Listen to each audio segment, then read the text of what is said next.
Where I'm standing right now is really a great analogy for how what was once a great democracy can become just a shell of its former self. Where I'm standing right now is actually in the middle of a lake in the Utah mountains. Except I'm not standing in the middle of a lake. I'm standing in what used to be a lake, which is a meadow. Most people know that meadows are created by lakes that have now ceased to exist. And this is really a very good analogy for how democracies fall, because in a meadow, we see that the very force that led to the creation of the lake also led to its own destruction. Obviously, a lake is created where water flows into an area and that water collects. But as that water over the years flows into that same area and continues to collect, it brings with it sediment that over time changes the nature of the lake. And as the lake gets older, its existence can become more precarious. The ground level of the lake can change over time, and this can lead to a difference in the way that weight sits. It can cause streams to spill over in other areas, or in the case of where I'm standing today, there can actually be a catastrophic breaking moment where you can actually see right in front of me a berm where probably during a high flood season, the streams broke through and created another exit point for the water to leave. And what was once a great lake drained out and is now just a meadow with streams flowing through it. Now, those streams show you that the force that created the lake is no longer gone. The lake, in a sense, is still here, but it's a shell of its former self, and the habitat it supports will never be the same as it once was. This is a great analogy for democracy that I want to build on as I show how the forces that create democracy over time also lead to the downfall of democracy, and we might be witnessing some of that in the United States today. In the United States, if you ask most people who have been alive for at least 40 years or so, you will find that most of them will tell you that there has been a massive shift in the way that U.S. politics is approached over the past 20 years or so, where U.S. politics in the United States used to be a relatively, or at least a comparatively, calm event compared to what we now see today, which is always depicted as an all-out war for the nation's future. In the past, political debate in the United States was rather docile. You would have political candidates, they wouldn't agree on everything, but they would often show up to televised debates, and these debates would be respectful. The debates would be focused on the actual issues, and each candidate would do the best job they possibly could to come out on top as the leading person who had the best grasp of the issues in the way that they could convince the nation to agree with, and they would be elected to serve that next term. People often in this time switched political parties. It was not uncommon for somebody who had recently voted Democrat to vote Republican in the next election, and vice versa. But really, over the past 20 years, this probably started around the time of Obama, but there were signs of it a little earlier, that has completely shifted to a very one-track mind mindset when it comes to electing a political candidate. Political candidates will be either hard right or hard left. There is very little in between, and the population feels forced to pick one side or the other. Very rarely is there a genuine effort to actually win on the issues, but more common is ad hominem attacks trying to show how their opponent is a horrible person, a horrible human being, or a complete idiot, rather than trying to show why your position is actually superior to theirs. And as I'm describing the United States, I have no doubt in my mind that a lot of Europeans will say they're starting to see similar things, although perhaps not to the level that we're now seeing it in the United States. As this progresses, it will create sentiment that a lot of people watching this video can appreciate. And that sentiment is, you don't really feel like you get to vote for people anymore. Now you just have to vote against somebody. You don't really feel like when you're voting for a candidate to represent your country, that it is actually somebody who recognizes your genuine interests and is actually there to help people like you prosper in society. All you feel like is at least they're not as bad as the other guy or girl that they're running against. This is frustrating, and you are right to feel frustrated by this, because it is not normal, and it is not how a healthy democracy functions. Instead, this is a democracy where, like the meadow I'm in now, the lake bed has changed over time. Sediment has come in over time and changed the nature of the system that you live in, so that it is no longer recognizable as what it started as, and it is in danger of there being a breaking moment that causes it to change into something else entirely. The fatal flaw of democracy is actually rather simple to understand. It depends on the choices of masses of people to choose their next leader, which is of course an advantage in a healthy system, but can actually become a disadvantage in an unhealthy system. And democracies, as they grow, they can really go in one of two directions. They can either progress or they can regress. And that all depends on how the leaders start interacting with the system to try to get themselves elected. In a healthy democracy, what you should see is a leader who is there to lead the people, not a leader who is there to follow the people, but a leader who is still democratically elected by the people.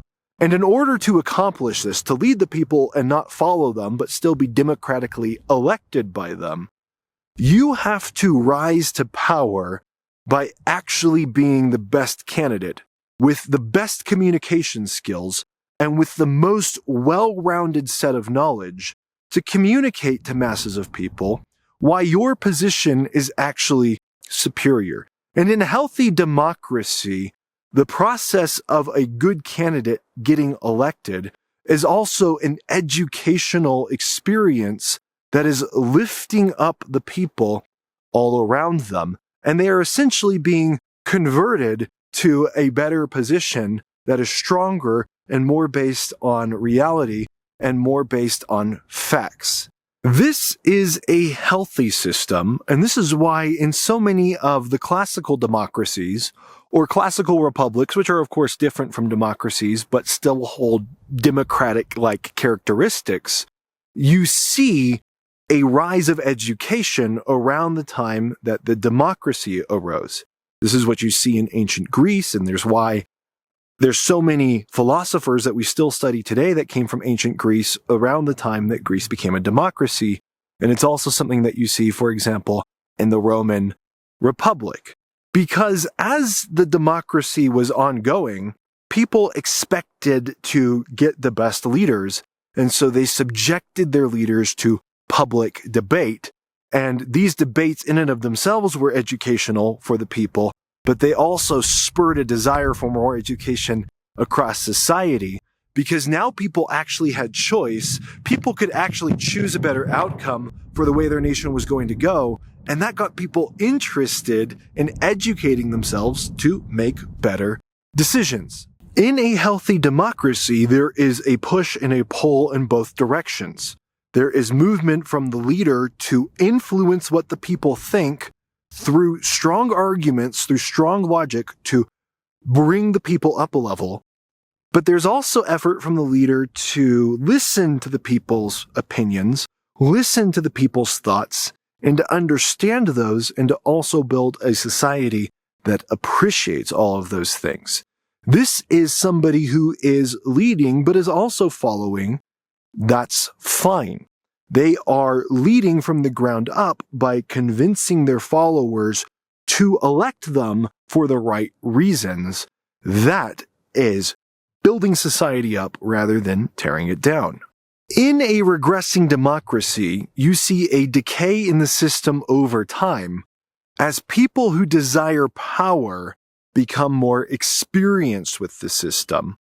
And instead of the classical way of gaining power, by actually becoming the best candidate, the most intelligent candidate, the person with the best logic who could best lead the people, you instead see leaders who now arise realizing that they can get into power by taking a shortcut in the system, by appealing to the basest of people's emotions, their anger and their rage and their resentment, rather than their higher emotions, logic and reasoning and patience and understanding, that are much harder games to win at and require you to actually be a better person.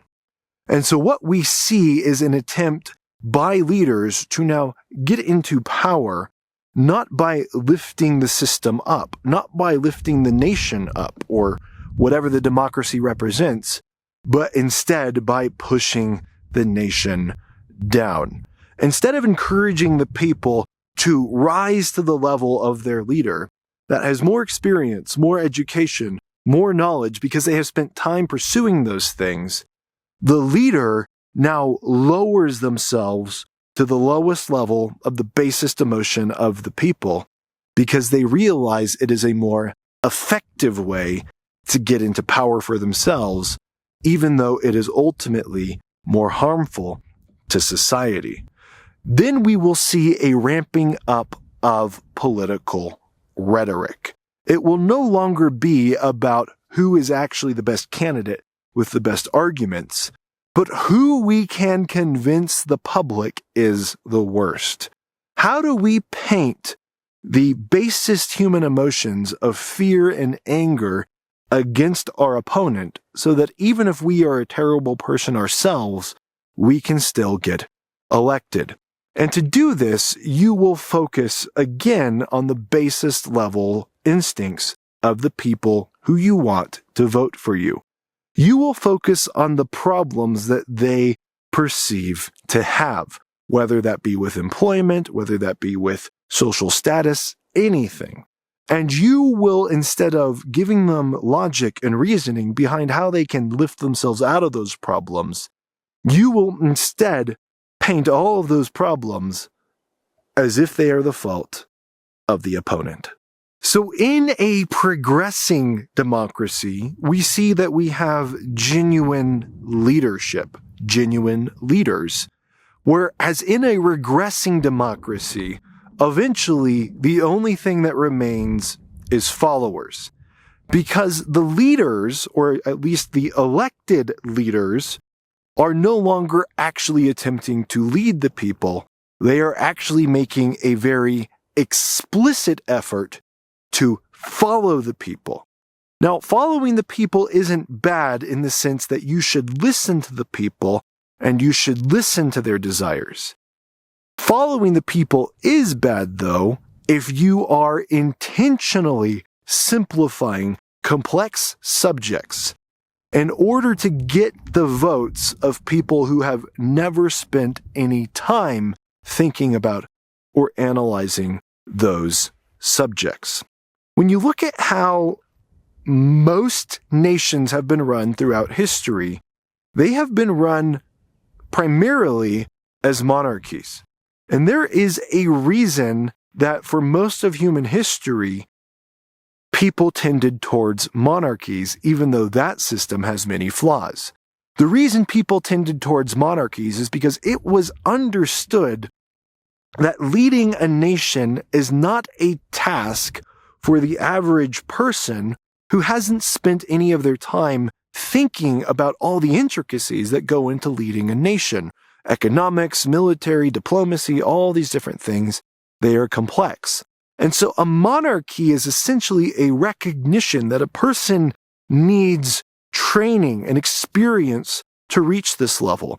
And so you would have hereditary monarchies, also with the idea that maybe some of these traits were genetic or God-given, but these hereditary monarchies where somebody would spend their entire life in the court, preparing, training for leadership, because that would make them the best possible candidate to actually lead the nation.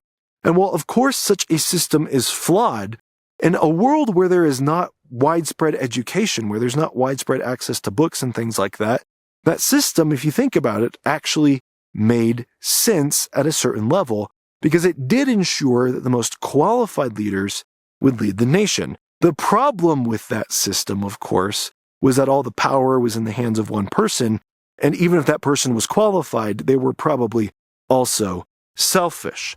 Democracy aims to fix that problem, not by, in a good democracy, putting in an unqualified leader, but rather by putting in a leader who has an incentive to recognize the desires of the people. Because of this fatal flaw of monarchies, the selfishness of individual rulers, democracies ultimately arose to ensure that the voice of the people was adequately heard and adequately considered. But in pursuing that goal, democracies must be careful that they don't abdicate the benefits of monarchies. In other words, at least in theory, having qualified leadership. The fatal flaw of democracies is that they can easily push in the other direction. There is, of course, an arrogance in a monarchy that I don't even really have to define, where if you think that you are the only one capable of making decisions for an entire country, that is obviously arrogant. But at least in that arrogance, there is somewhat of a reason for it, in that in the past, in monarchical systems, you were the only one with that level of education, or at least one of a very few people in that society with that level of education. Democracies are prone to a different, opposite kind of arrogance. And that is the arrogance of assuming, because you have the power of the vote, that you know more than you actually do. And what we often see in democracies is an arrogance among the common people where they think they know everything about subjects that, if they were honest with themselves, they have never spent more than 5 minutes actually thinking about. And this becomes, or can become, kind of a tyranny of the people, where unqualified people think they know everything, usually because there is a surface level answer to their problems that seems simple at first, but in reality is a lot more complex. This then leads to the final fatal flaw that is often the death of a democracy, where leadership now descends to this tyranny of the people in order to get elected. And ultimately, this often leads to a form of dictatorship. And when we see democracies regress into dictatorships, they are worse than the former monarchies that many of them started as. And the reason for that is that there is now incompetence at every level. Dictatorships arise out of democracies when a strongman leader appeals to these basest emotions of the people and convinces the people that they need a strong ruler to overrule democratic norms to fix the problems that they invented to get the people to hate the opposition so much. But once this happens, you now have an incompetent government with incompetent people, and that is why so many dictatorships that started as democracies are some of the most incompetent governments we have ever seen in human history. What ultimately happens is again kind of what happened to this lake that is now a meadow that I'm standing in. It becomes a shell of its former self. There is some hope, though. As I look around me, on both sides are the streams that originally created this lake. Those streams didn't disappear, but rather the way that they were organized changed, and that led to destruction. But that does not have to be inevitable.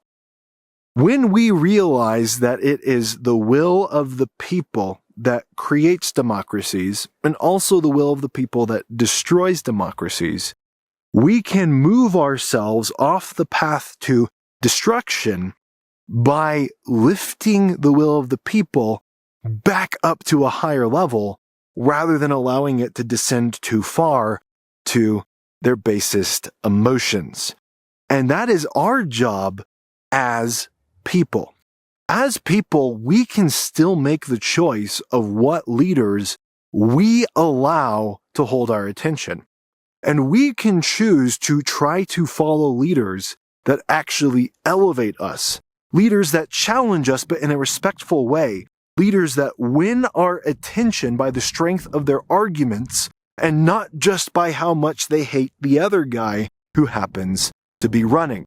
We can achieve that as a society, but it will be difficult if we allow ourselves to keep being taken advantage of by charlatans. These charlatans, by the way, are not hard to identify.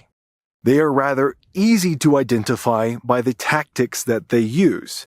Because rather than using logic to defeat logic, they often try to defeat logic. They often try to defeat people who are trying to teach you something through force.